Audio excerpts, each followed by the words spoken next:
How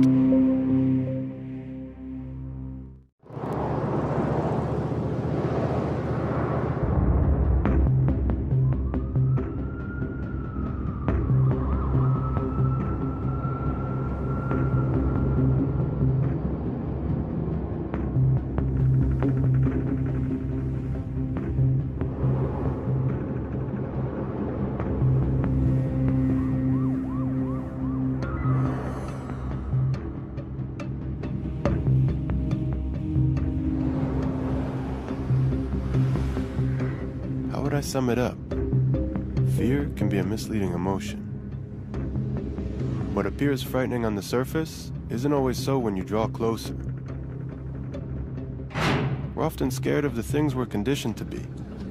People behind masks, dark, unknown places. Be careful, only the container and myself should be in the frame.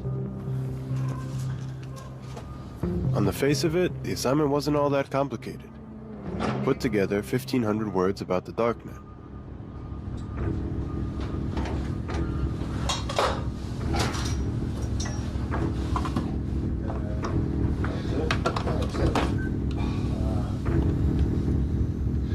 So how did I find myself here, with two faceless crypto-anarchists in an unmarked container on the outskirts of Berlin? No, you're not filming my fingers. Never, ever. No? No. Okay. One of the things that I'm relatively interested in right now is to build a device that implements the secure voice communication standard of the US military, but make it available for everybody. So it would allow you to plug in a little device, encrypt your voice over normal telephone lines. Who would this chip help in the end? Terrorists flying under the radar, or revolutionaries under dictatorial regimes? When I grew up, I read 1984, and it was like, in one way he was a visionary, but in other ways he was very optimistic because he couldn't foresee the technological developments we are having. So from a technology perspective, it's much worse already. And that leads to a society which is a total surveillance state. 1984. I was born in 1984. Yup, that's me right there. It was the year that Orwell had envisioned as the beginning of the end of our privacy. Now we can see you. A world in which Big Brother was constantly watching. But no one paid that too much mind. After all, it was the same year happy families were bringing the first Macintosh computer into their homes. Hello, I am Macintosh. A decade later, my generation would already be firmly planted in front of a screen. We installed the internet on our computer just a short time ago, and I haven't been able to get the kids off it ever since. Little by little, we became addicted to it. So I guess this is a story of how it changed our lives. It started with games, chats, email, even movies. Our tastes developed right alongside the internet. My first love, my second love, my third. ICQ, then Facebook, Google, Twitter. By the time I was all grown up, I'd spent so much time online, it never occurred to me that there could be another side of it to explore, the so-called deep web. In fact, I had no idea how to find it in the first place, so I started out like anyone would, with a Google search.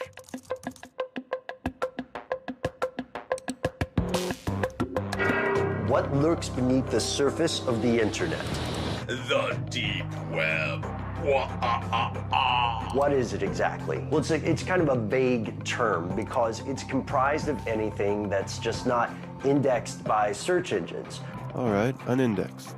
So Google wouldn't take me very far. If we want to compare the size, then one great analogy is that the surface internet, the stuff that's indexed by Google, that would be sort of like the tip of an iceberg. The tip of the iceberg. The majority of users can only access 1% of all the information the World Wide Web has to offer. The rest, deep beneath the surface, is known as the deep web. So the deep web is like an inaccessible data dump, filled by banks, governments, corporations. And then there's the invisible corner of it. There's the regular internet, and then there's something called the dark net, an underground system of anonymous websites that are untraceable. מה זה הדארקנט? אנחנו בעצם במשך הרבה מאוד שנים נמצאים במצב שכל מי שרוצה לעשות משהו בהסתר, לקנות סמים. לקנות סחורה גנובה. היה לו בעצם מאוד קשה היה לבצע את זה בעולם האמיתי. כי בעולם האמיתי אתה צריך לפגוש את המוכר, ואז אתה גם צריך לשלם לו באיזושהי צורה כסף. כשאנחנו מדברים היום על הדארקנט, בעצם אנחנו מדברים על זירת מסחר חדשה. שוק חדש, שבו פחות או יותר הזהות של הקונה, של המוכר, וגם הכסף בעצם מוסתרים, נקרא לזה מהרשויות, או מכל מי שרוצה לנטר היום פשע או כל דבר אחר. You can find ways to launder money, hire a hitman, get guns. The deep web is used by many to buy fake identities. Websites offer green cards, driver's licenses, and passports. Some use it for more sinister reasons, such as human trafficking or drug exportation. אוקיי, אתה רואה? זאת מערכת הפעלה של האקרים. לא Windows, לא שום דבר בסגנון הזה. מערכת הפעלה שהיא נבנתה מראש בשביל צרכים של האקינג. אוקיי? Tel Aviv is a hub for cybersecurity types. So it wasn't hard to find Denor Cohen, a white-hat hacker who dabbled in the gray zones of the internet for the good guys.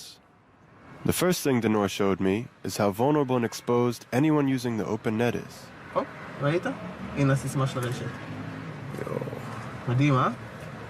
עכשיו תחשוב שכל הסודות שלך, כל הסיסמאות בנק, הג'ימייל שלך, הפייסבוק שלך, השיחות הפרטיות שלך, הכל נחשף עם הקשת מילה קטנה ואנטר. Circling the block, Denor could enter into practically anyone's computer within a 100-meter range.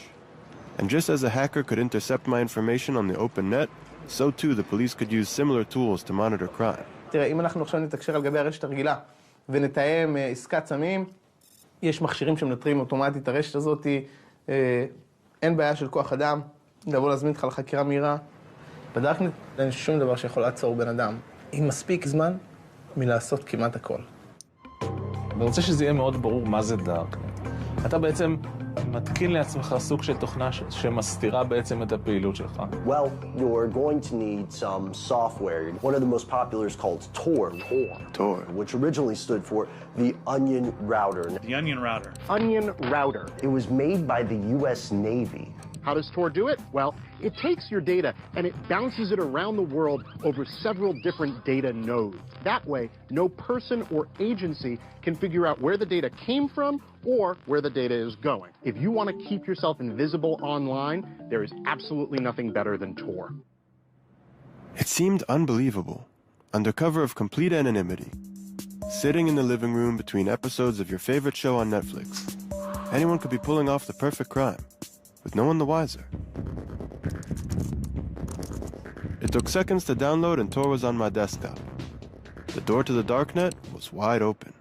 Goodness, this is quite extraordinary. It's such a large rabbit hole. I'll just take a look inside. The question was, where to?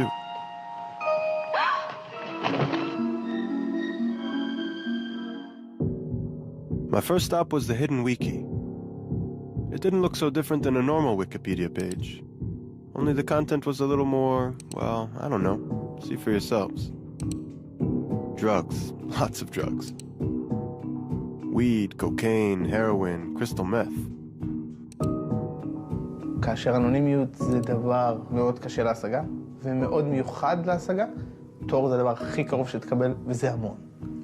אם הייתי צריך לעשות משהו לא חוקי, הייתי עושה את דרך תור. And the list goes on. Killers for hire, offers to take out politicians. $65,000 to take out a journalist. What? That's all I'm worth? הסכרים נפרצים. אין שום דבר שעוצר אותך. אין חוק, אין סדר, אין משפט, אין כלום. לכן אני רואה בתור דבר מאוד מסוכן. מאוד מסוכן. Drugs and guns were just the shallow end of the darknet pool, though. There were plenty of groups and community forums to satisfy humanity's darker desires. Neo-Nazis, obviously they'd carved out their own niche. Then there were the guys into animal torture, snuffed kids, pedophilia. The most bizarre place I stumbled upon, though, that would be the Cannibal Cafe. Serving humanity. I mean, seriously? אני יכול להגיד לך על ישיבות שהיו לי עם קצינים, שתלשו שערות אחת-אחת. אין לנו מה לעשות מול הדבר הזה. זה פשוט סיוט. A modern-day virtual Sodom and Gomorrah. It sure looked like a nightmare. If the rules of the game were changing, then what were the police doing to catch up? And did they even stand a chance? אוקיי, רצים? אפשר? כן. מעניין אותי לדעת איך, אם בכלל, הדארקנט שינה את מפת הפשע, מפת הפשיעה. הפשע שינה את פניו. היום אתה רואה יותר ויותר שהפשע עובר מהעולם הפיזי לעולם המקוון. ולמה? ולו בגלל הסיבה הפשוטה שבעולם המקוון אנשים נוטים לחשוב שהם יכולים להיות יותר אנונימיים ולעשות עבירות בלי להתאפס. תיכנס לתוך הדארקנט, אני מניח שנכנסת, אתה רואה לצורך העניין בן אדם רוצה לרכוש X, Y או Z, לרוב הדברים שהוא רוצה לרכוש זה דברים שאסור לו להחזיק ואסור למוכר למכור, אם זה סמים, אם זה נשק, אם זה תועבה של קטינים, אם זה לקנות שירות, החל מהדבקה של מחשב, רנט ההאקר, וכלה ברצח. The list of cyber threats went on and on, but I kept wondering, is hiding your identity online a crime in and of itself? העניין הזה של אנונימיות. והאם אתם רואים בזה דבר רע, דבר חיובי, או אתם אדישים לזה? תראה, התפקיד שלנו זה לאכוף את החוק. מי שקובע את הנורמות החברתיות במדינת ישראל זה המחוקק. אני לא חושב שזה המקום שלי להביע דעה אם אדם צריך להיות אנונימי או לא. אני כן יכול לומר שהאנונימיות היא לכאורה נותנת לאדם לחשוב שאם הוא יעשה עבירה הוא לא יתפס, וזה טעות, זה לא נכון. So was assuming that we could hide anything at all online just wishful thinking then? Could the police really find anyone and everyone hiding in the darknet? It took a considerable amount of digging and awkward questions before I found someone from the digital underworld who was willing to meet in person. Where could we meet in real life, though? Maybe I'd seen too many movies, but somehow an abandoned warehouse seemed appropriate. אני מאוד נורמטיבית, נכון? ואני מאוד כבר מבוגרת, וכבר יכולה להיות בגיל של סבתא, נכון? עכשיו, זה שזה אפל וכל מה שאומרים, פורנוגרפיה וסמים, בסך הכל זאת מדיה, זאת אומרת, זה שוק כמו כל שוק, שוק שחור אמנם. אבל זה בסך הכל אמצעי. זאת אומרת, אני רואה שזה דבר חיובי מאוד, אם אתה נאמן לעקרונות שלך. אותי לא תמצא משוטטת לא בפורנוגרפיה ולא לא בהימורים, כי הם לא מעניינים. אבל אולי ברוצחים שכירים, כן. מאוד כעסתי על זה שלא יכולתי לקנות איפה שרציתי, מוצר שרציתי. בדקתי באינטרנט, אמרו לי דפדפן תור מתאים. נכנסתי. אכן ראיתי, והעולם מרתק. זאת דווקא שמכינים ממנה חשיש ביתי. יש הרבה שעושים את זה. קוקאין? קוקאין, זה גם. אז תשמע, הרופאים נותנים ריטלין, בשביל מה צריך קוקאין לא חוקי? על זה אתה כועס? אין מה לכעוס על זה. זו פלטפורמה. הם מציגים את מרכולתם. Of course, Lily was hardly who I had imagined I'd be meeting with. She looked more like one of my mom's friends than someone who used the darknet. אבל באמת, זה לא מפחיד אותך? לא, זה לא מפחיד. מפחיד שוב, מה שעושים עם זה. אפשר לעשות עם זה דברים רעים, זה נכון. אבל הדארקנט לכשעצמו לא מפחיד. I tend to be skeptical of people who tell me there's nothing to fear. Was the darknet really just a black market equivalent of eBay? Technology has always been two-sided. Depends how you use it. Take, for instance, the 3D printer.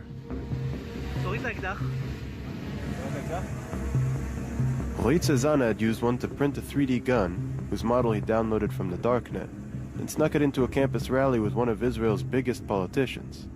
The funny thing about it, he said, everyone just stood around and watched.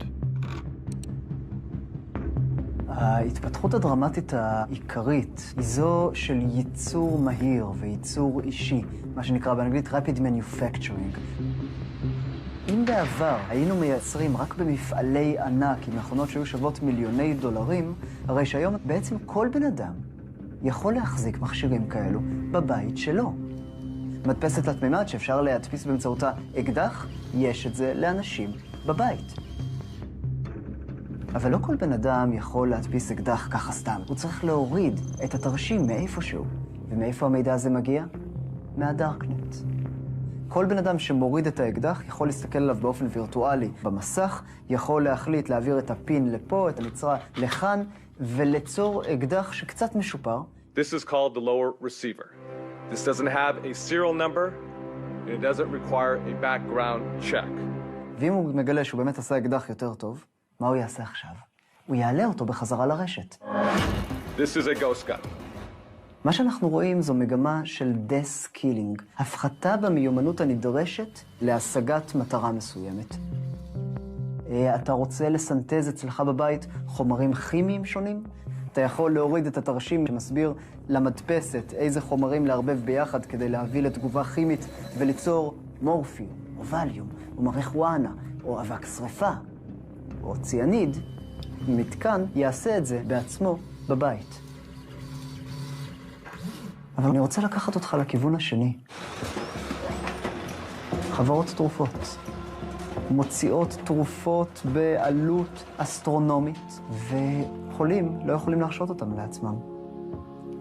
אנשים שיש להם את היכולת, למשל, להעביר תרשימים של יצירת תרופות בבית, יתחילו לעשות את זה בעשור או שניים הקרובים. יקרה בדיוק מה שקרה עם האקדח המודפס. הם יתחילו לשפר תהליכים. כל בן אדם ישתתף במהפכה הגדולה הזאת של החלפת המידע, זיווג של רעיונות חדשים. הדארקנט יכולה להיות המקום שבו כל רעיון ישן יתערבב אחד עם השני, כמו שאמר מאט רידלי, בעצם הרעיונות יעשו סקס אחד עם השני, וילדו רעיונות חדשים ומופלאים. ההירתמות הזאת לא מתרחשת באוטוסטרדת המידע הרגילה, מכיוון שמאבקים הגדולים באמת תמיד דורשים הרס יצירתי. וכאן אתה רואה בעצם את החשיבות של הדארקנט, שמאפשר את הנתיב להעביר מידע, והמידע הזה הוא יכול לעורר מהפכה. Revolutions brewing in secret. Wasn't that exactly the type of thing that those in power generally wanted to prevent? The darknet had already attracted the US government's attention. The FBI has effectively smashed the hornet's nest, and we are in the process of rounding up and charging the hornets. And the Pentagon had brought on a team to catalog illegal activity there, including these two, Alejandro and Amanda. In a sense, be hackers for hire. Our job is to sort of get around a lot of the hard stuff on the dark web and sort of bring it to light. So we could find the pedophiles, we can find the people that are hitmen for hire, all that kind of stuff. Yeah. Communicating this stuff with the Tor project and communicating some of this stuff to law enforcement. Because the creators of the Tor project don't want to facilitate child exploitation, right? Let's be very clear about that. Do you think that some things deserve to stay in the dark, or does everything need to be in the light? Yeah, that's a great question. I mean, on some level, I think anonymity is extremely important. I think there's certain things that, I mean, there's bad people out there. There's bad people that you want to, that users need anonymity from, and then there's bad people that are using the anonymity for the wrong purposes. I do think anonymity is important. I would not like to de-anonymize absolutely everything. But why? Why is anonymity important? It's all about, the principle of privacy. It's the principle of privacy. And for what purpose? Why do we need it? The classic example that the Tor project always kind of uses out there is oppressive regimes.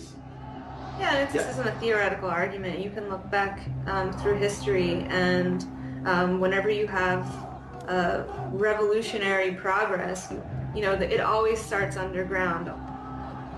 I think about it, and if let's say in some like futuristic apocalyptic scenario, my government turns on me and I want to be part of the rebellion or something, like, I would want something like this to exist. That was about the last thing I expected to hear from anyone employed by the US government. That even in the back of their minds was a big brother-like scenario, the kind of idea you'd sooner expect to hear from anarchists. Instead of privacy, we have permission. It's about control, isn't it? It's about the incremental eradication of freedom. That's Julia Turiansky, a self-proclaimed anti-state propagandist. Don't police me. Statism is death. Jesus. Join me in my love affair with freedom. Privacy, control, freedom. This is Anarchast. These were buzzwords for a small group advocating for a new alternative to a broken system. People get afraid of new things very easily, and these are new ideas. Hacker, anarchist, darknet, they sound foreign. These were the crypto-anarchists, an offshoot of a small group of technophiles that came together at the dawn of the internet age, the cypherpunks. What is a cypherpunk? What do you guys stand for? Cypherpunks are cryptography activists. We believe in personal privacy for everybody. It was the cypherpunks who had been responsible for the very first instance of a darknet, what they'd called the blacknet. Americans are not prepared to face the fact that they're living in an electronic police state. If anyone could tell me what it was I was missing about the darknet, it had to be them. And they were all gathering at the Institute of Crypto Anarchy in downtown Prague.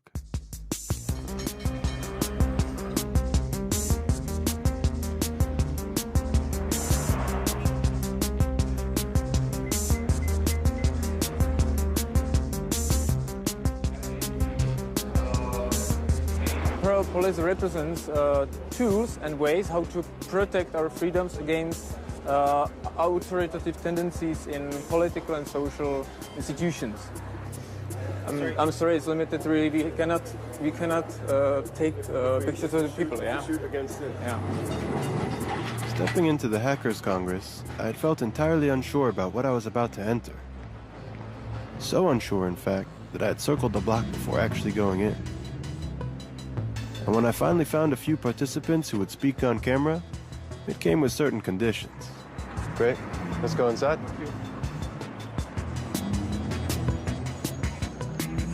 So when you're all set, you can have a seat. Thanks. So what's with the mask? What's with the gap? Well, I think it's very important that you keep your privacy today, and you have a lot of, facial recognition outside. We're living in a time and age where automatic computer algorithms are searching all media for faces.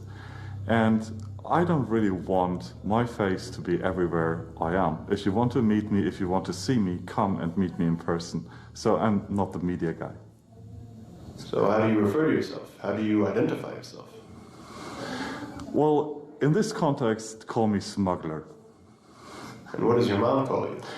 Dad, I won't tell you. Ask my mom. The reason we want privacy, fundamentally, is it because it allows free human action according to our own will. Humans develop when they use their own mind and make their own choices, good or bad, and they deal with their own consequences. That's how we grow. You have to be able to screw up without getting slammed. And when there's somebody looking down at you, when you have to be afraid, when you have to lower your voice to talk about certain things, you are squeezing out human development, human evolution. I think nowadays it's a much more subtle way of totalitarianism. On the outside, you have all these freedoms. You can wear whatever you want, you can do whatever you want, you can be gay, it's all fine. Like we are free people. Earlier, totalitarian systems, it was much clearer to people that you're not free. And now it's like you're this happy consumer who can, watch all the movies on Netflix, but as soon as you really trying to push a little bit to change the system, you are being attacked. And all the other ones say, yeah, what's your problem? Just like me on Facebook. When we're sitting in front of the computer in our own homes, we're in the environment that we usually associate with privacy. But what we're actually doing is we're shouting things from the rooftops. Without protecting ourselves, we have just opened our private living space to the whole world. And that is why I say, be careful. What you're doing right there is something you wouldn't do if you would really understand what you're doing, because you're not doing it in any other way of your life. I've never been particularly privacy-minded. When I open an app on my phone, I'm not exactly thinking about where that data might end up. Facebook, Google, they're surveillance systems. Anytime you use a product that's free, somehow that company has to pay its employees. So that means you're not really the customer, you're not paying them. And that means you're the product.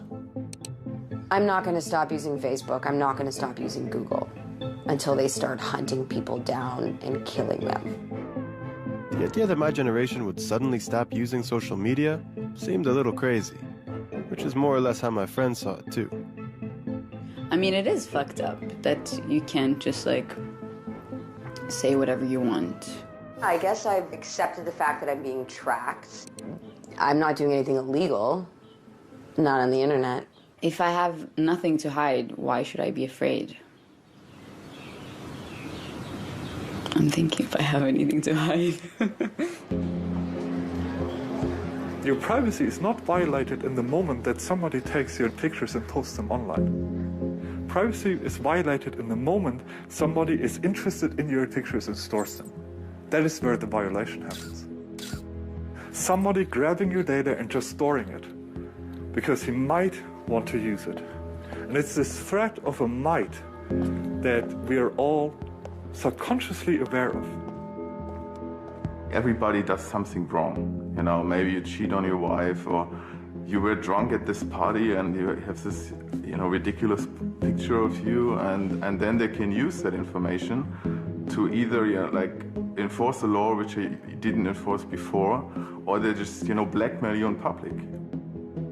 When you're in a state where you have no privacy, where you have no anonymity, you're always worried about somebody looking in, somebody who's going to either physically punish you or say bad things about you behind your back or shame you. Shame among humans is like the weapons of mass destruction.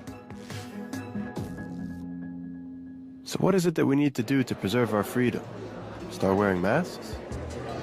Throughout this 3D printed fashion show, I kept thinking about how paradoxical it is to believe we could only really be free in hiding, especially in the West, where we're so used to exposing everything. I had been in Cairo during the Arab Spring, at the same time that Shira Frankel was writing about the dramatic events there. Hey, Shira. Now she was writing for BuzzFeed about encryption technologies, like Tor. In the West, we have this idea that the dark web is dark and evil and all things nefarious, where in the rest of the world, it's not called the dark net and it's not thought of as this evil meeting ground. It's thought of as a place for them to exchange information in a free and safe way. I've met with LGBT activists in countries in Africa and in the Middle East who consider it one of their only remaining safe havens. And when I say to them that, in the US we call it the dark net, that's what our politicians call it, they laugh and they think that's an insane idea. And they go, but this is where we're safe. This is where we talk. This is where, I can be myself in a safe way.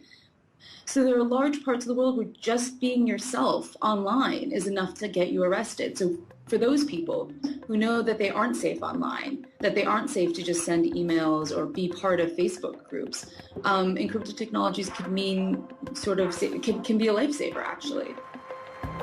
I could understand the need for the darknet while living under a dictatorial regime, but freedom is a fundamental part of democratic societies, isn't it? אנחנו נמצאים היום במפגש בין שתי צורות שלטון מתחרות. זו שבה האח הגדול הוא זה שמנהל את החיים לתושבי המדינה, ומהצד השני, שלטון ההמונים.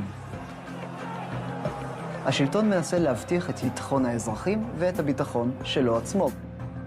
כדי לעשות את זה, הוא חייב לעצור את האיום שטומנים לו הזאבים, הטרוריסטים, האנשים שרוצים להפוך את השלטון בכוח, ולפעמים גם האנשים שרוצים להפוך את השלטון לא בכוח. השאלה היא איך השלטון יכול לעצור את הטרוריסטים ואת הפושעים בלי לפגוע גם בחופש הדיבור. ולשאלה הזאת אין עדיין תשובה טובה. מה אתה עושה כשהחובה שלך היא להגן על המדינה, ואתה רואה שהאיום כל כך גדול, אתה נכנס להיסטריה, ואתה מתחיל לעקוב אחרי כל דבר וכל אחד. כי אם אפילו טרוריסט אחד עובר בין האחורים שברשת שלך, אתה יודע שהאיום שהוא טומן הוא כל כך גדול, שאתה לא יכול להרשות לעצמך את זה. One terrorist was enough to make us hysterical. 19 of them was enough to set the world on fire. Within months of 9/11, the U.S. Congress would pass the Patriot Act, and the NSA would begin the mass surveillance programs it had sought to enact for years. I take the threat of terrorism seriously, and I think we all do. It would be over a decade before Snowden revealed that the NSA hadn't just been tracking terrorists. They'd been following millions of innocent Americans as well.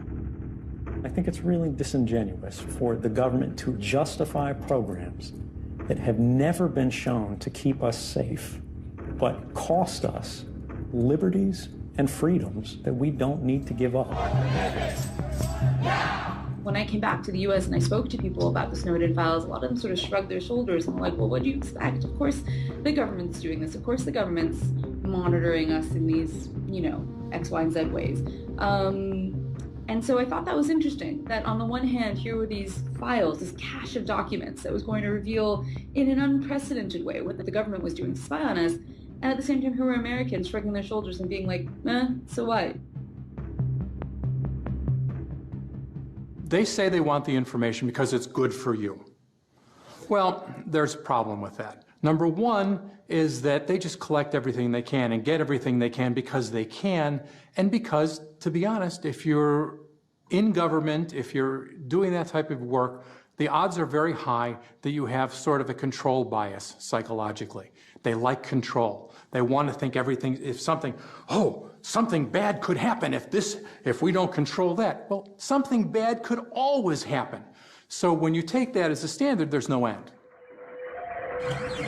בתמסורות פנימיות של ה-NSA, אנחנו יכולים לראות שהשלטון וה-NSA כבר התחילו להעביר מסמכים פנימיים ביניהם, שמלמדים את הסוכנים שלהם מה הפגיעויות, לא של טרוריסטים, של מטיפים מוסלמיים. כשהשלטון ממפה מה נקודות התורפה של מטיפים מוסלמיים, מצביע על אחד מהם ואומר, הוא גולש בפורנו באינטרנט. פתאום לשלטון יש כוח, ככה, לכבות את המוניטין ואת הסמכותיות של כל בן אדם שהוא לא אוהב את מה שהוא אומר. I have a dream that one day this nation will rise up. אולי אני רק אומר שיכול להיות שגם המטיפים החשובים ביותר, גם מרטין לותר קינג, שאגב בגד באשתו על ימין ועל שמאל ועישן באופן סדרתי, דבר שהוא הסתיר מהציבור עד כמה שהוא היה יכול, אם הוא היה חי היום, והוא היה מתחיל את אותה מהפכה של לתת זכויות לשחורים באמריקה, השלטון היה יכול לכבות אותו בכזאת קלות. ואם אפשר לעשות את זה לכל אחד, לאן זה לוקח את המדינה? כשהדעות הסותרות לא נשמעות. כשאין דמוקרטיה אמיתית שיכולה לגרום לשלטון לשנות כיוון ולפנות למקומות יותר בטוחים. זה מוביל אותנו למקומות רעים מאוד. If that was the case, then where would the next Martin Luther King be able to spread his message? For the crypto-anarchists gathered in Prague, the answer was clear, in places like the darknet. Only for them, spreading the message was just step one. The next step was how to build systems that exist outside of government control altogether. Crypto-anarchists are anarchists who believe in using cryptography to create a free zone, a terra nova, a free territory with walls of cryptography around it, and they can converse with cryptography, they can use cryptographic currencies, they can create, to a very considerable extent, a separate realm in which they can live. How would this separate realm operate, though, if we're still completely dependent on the state? What the state provides is lots of bureaucracy, senseless work that I have to do every day, like to go to offices and to undergo all these taxes and so. But states also provide basic needs we have, like the safety, security, roads and everything, but all of these things can be provided privately by means of decentralized tools. So everything can be provided by global providers or provider from a totally different country. The national borders are not making sense in this surrounding, because on deep web it totally doesn't matter where you join from. So then the alternative to the state and systems growing in the deep web was a call for revolution? With that thought in mind, I finally managed to catch up with Julia Turiansky, whose flashy YouTube clips had brought me to Prague. But you cry, prove anarchy works, and we say, welcome to anarchy, population everyone. Could it be that our anarchistic ideas sounded a little more grounded in person? You know, I think people need guidance, people need governance in some degree, but the difference is that governance doesn't have to be forced upon people.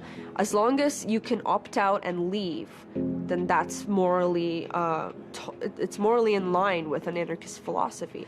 So yeah, I'm not naive. I don't think there's going to be some grand collapse and we're going to have beautiful anarchy. I think it's about creating those little communities for yourself and finding locations where you are able to opt out, which are becoming more diverse and more dispersed and more available. One of the systems that the crypto-anarchist community was already using to opt out was Bitcoin, a cryptocurrency that allows you to conduct anonymous transactions online and has already gained an international following.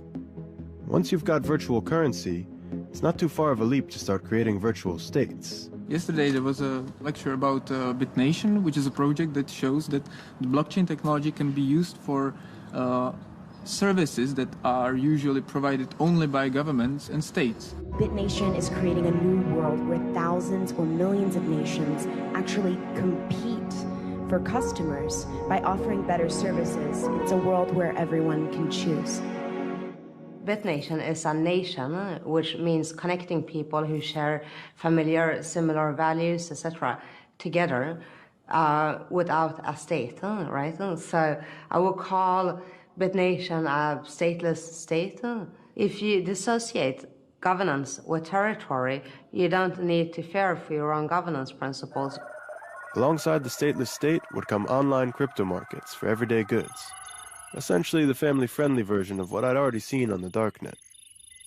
There will be decentralized, anonymous crypto markets that will be technically impossible to shut down these markets by the government. Financial and social system will collapse. Yeah.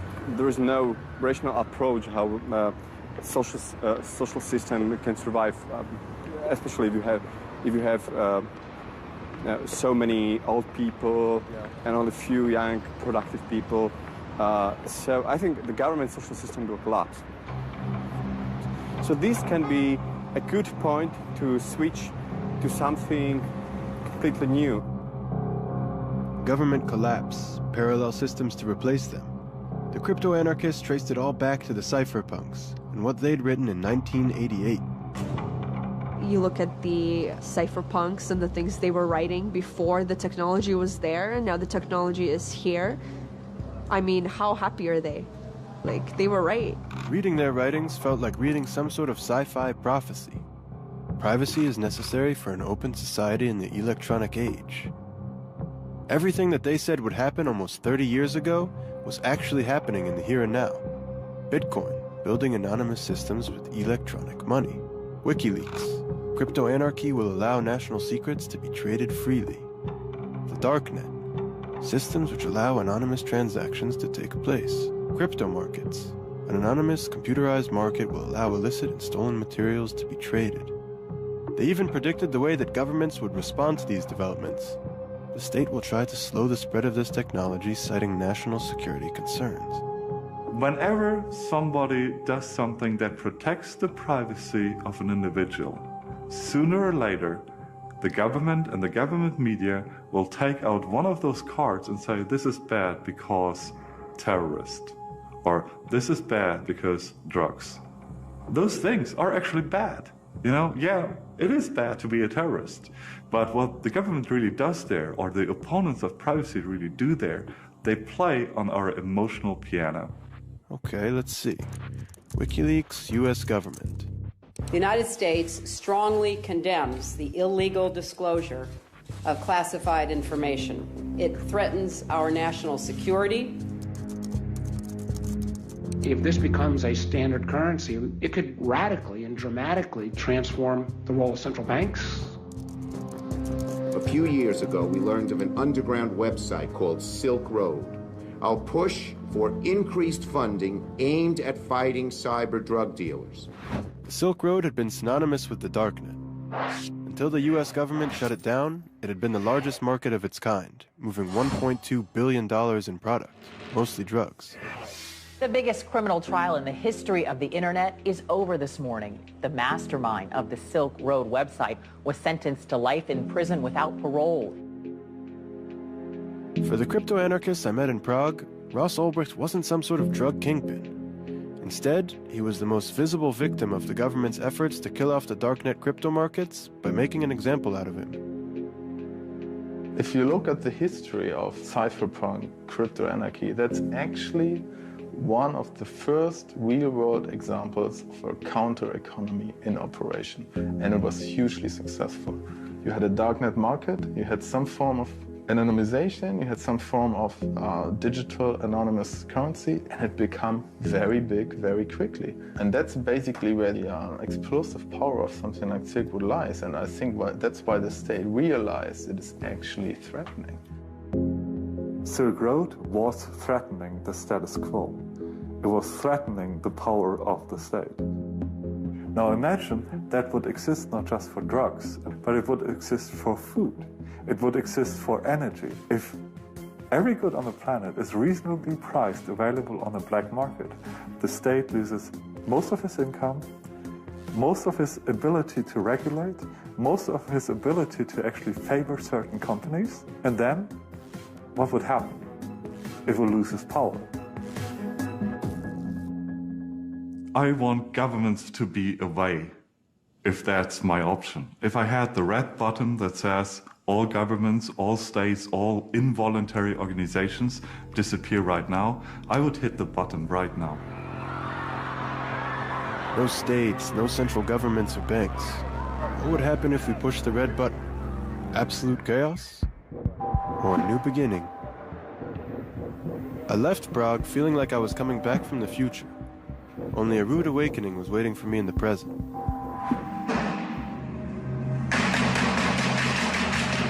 Two attacks in Paris, one in the US.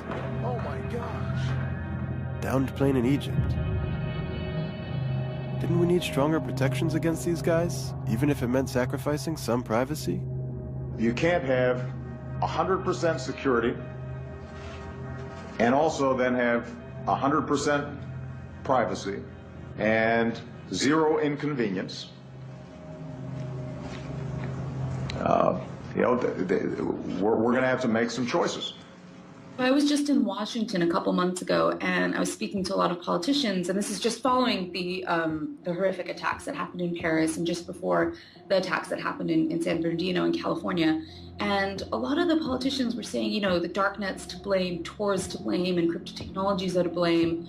There had been that very week a lot of reports in the press about how the attackers that were involved in Paris had communicated with one another and with ISIS leadership back in Iraq and Syria through Tor. The dark web. The U.S. believes ISIS and others are now using the most covert part of the online world to recruit fighters, share intelligence, and potentially plan real-world attacks. And in the weeks that emerged, it turned out that not only had they not used encrypted technology, they'd been sending SMS messages to one another. I think that for politicians, oftentimes blaming things on the dark web is a really easy way to sort of wash their hands of an intelligence failure. Why say we missed an SMS call? SMS text message. Why say we missed a phone call when you can say, oh, no, this was on the dark web. We couldn't possibly have found this scary thing that was happening. It's a carte blanche to say we didn't miss anything. It's easy to scapegoat the darknet, to say that if it weren't there, our lives would be safer, more secure. But the darknet has always existed, in one form or another. תראה, אני אספר לך איך פגשתי את הדארקנט הראשון שלי. הייתי בן 4, וההורים שלי כל פעם שהם לא רצו שאני אבין משהו, הם עברו לדארקנט, ביידיש. היידיש היה הדארקנט שלהם. ובגיל 4 אני חי במקביל בשתי רשתות. ברשת הפתוחה, בעברית, וברשת היידיש, שאני קולט את הרגשות, קולט את המבטים, קולט את הרוגז או את מה שזה לא יהיה, אבל עבורי זה מוצפן. So then the darknet isn't just a place. It's the representation of a basic need we all have. Get ready to amazing revolutions in what is to be human. For Yanki Margalit, an evangelist for the movement to integrate humans and technology, we are going to program mankind. Our very way of thinking needed a reset. הדארקנט עבורי הוא מקום מאוד מאוד מעניין. מי שמתחזק את הדארקנט, מי שבונה את הדארקנט, האידיאליסטים שמחזיקים את הדארקנט, הם אנשים שהם מאמינים מאוד מאוד בכל ליבם בזכות לפרטיות, באפשרות לפרטיות. אני רק יודע שהמאבק שלנו היום לפרטיות הישנה הוא פתטי. הוא פתטי, כי מזמן הפסדנו אותו, צריך להגדיר את זה מחדש לגמרי. כשאתה מסתכל על השנים האחרונות, ואתה מסתכל טיפה גם לתוך העתיד, אתה רואה שהמין האנושי כולו משתנה. הוא עובר היום איזשהו סוג של שינוי מאוד מאוד מואץ. אנחנו מחברים את הטכנולוגיה לביולוגיה, את הביולוגיה לאלקטרוניקה, ויוצרים לדעתי מין אנושי חדש. מין שהוא משוכלל יותר, מחובר יותר. אנחנו גם לוקחים את האנשים כאינדיבידואלים ומחברים אותם למשהו גדול יותר. עבורי זה מזכיר מאוד את ההתחברות של התאים שיצרו את הבן אדם. הרי תחשוב על התאים שבונים אותך. טריליונים של תאים שבונים אותך, התאים האלה איבדו את הפרטיות שלהם, התאים האלה איבדו את האינדיבידואליות שלהם, אבל נוצר בן אדם בסופו של דבר. בתחושה שלי היום, אנחנו מרכיבים את המין האנושי כולו כתאים למשהו גדול יותר. וכשאתה בונה משהו גדול יותר, ושנבנה משהו גדול יותר, נושא הפרטיות הוא נושא מאוד מאוד מעניין. כי אתה יודע מי הם התאים הכי פרטיים, עם הכי הרבה פרטיות בגוף האדם. התאים הסרטניים.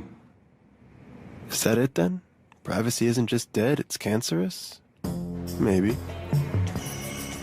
With so many crazies running around, world order seems too fragile to entrust to the vision of the cypherpunks and crypto-anarchists.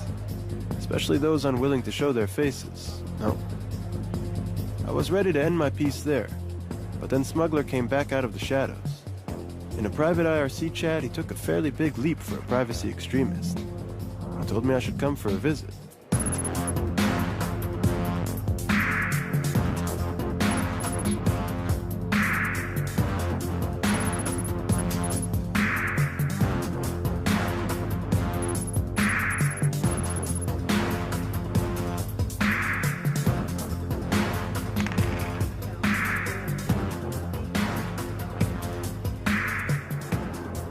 Riding around the streets of Berlin with two guys in masks made me a little uncomfortable, even if we'd already met once before.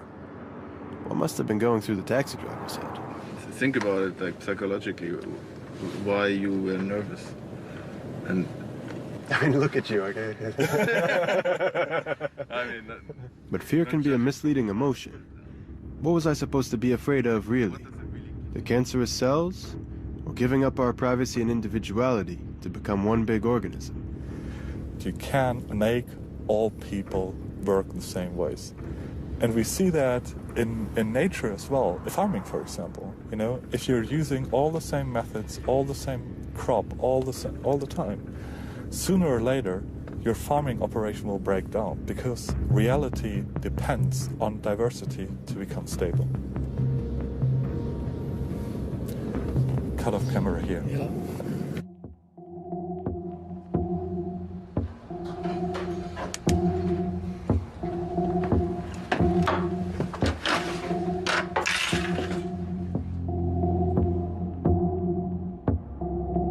Privacy is to ideas what evolution is to biology. You know, to have a healthy ecosystem, you need local niches and you need evolution, you need different organisms who are like mutating, who are evolving, and some of them will die and some of them will prosper. And in the whole, it's a very resilient structure. And the same for healthy society. You need many different ideas and the good ones will actually survive. And if you think about this future of all humanity being one organism, going one direction, one bug kills the whole thing. Right. And it's game over. And that would be worse than our fears of nuclear war have ever been. I mean, imagine what we had with the Third Reich in Germany. Imagine just the Third Reich globally. No other countries stopping it. what the fuck, you know? For all our forward progress, all the benefits of our interconnected world, is history truly just bound to repeat itself? We're entering a future that our parents couldn't imagine. What will be the result of that is up to science fiction. Now, I don't want to live in a future where the control over everything, every bit of technology, every bit of information, how to build things, what to think, is so big that, you know, George Orwell is rotating in his grave, you know, because I don't think that such a future will be very sustainable. So then when is your work done? Never. Yeah, never. I mean, some people work for surveillance and we work to increase privacy. We will never get there. It's an ideal to strive for. Plus, even if we work for more privacy, it doesn't mean that anybody will stop working for surveillance. So as long as they're working for surveillance, we have a job to do. But some people would say, I don't know, maybe you're paranoid. I mean, you're not outright criminals, you don't sell drugs, I don't know. But I mean, there are many. I think the whole discussion, it's weird how the discussion got so reframed that we are actually the ones who have to do the defending. You know, why do you have curtains in your flat? Why do you lock your door? And there are many old historical incidents where people got killed because of data collected of them. Right. You know, that's what happened in the Third Reich. The thing that happened in the years before the Third Reich even existed is that a lot of nation states required registration of citizens. And one of the things that many states like the Netherlands, Belgium, France, Germany required was to write down your religion. The Nazis came in and took those registries to search them.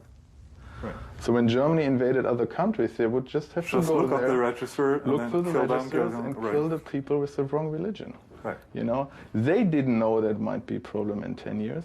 Most of them never believed it. One should realize that you cannot actually know what the future brings. You cannot even make up the shit that's happening on the world today, let alone in 5 years. Leaving the container, I turned my phone back on and found my way to the train via Google Maps. I pulled up Gmail to send off the article to my editor and wondered how I could sum it all up. Where did the rabbit hole lead me to? The darknet wasn't the great evil I'd been led to believe. If anything, it seemed it might be the only place left for us to escape the increasingly watchful eyes of Big Brother. A place where we could shed our old identities and begin to create new ones, even new worlds. A place where we could know real freedom. Only here I kept returning to Smuggler's words as I left the container. But most people don't want real freedom at all. They just want enough freedom to be comfortable.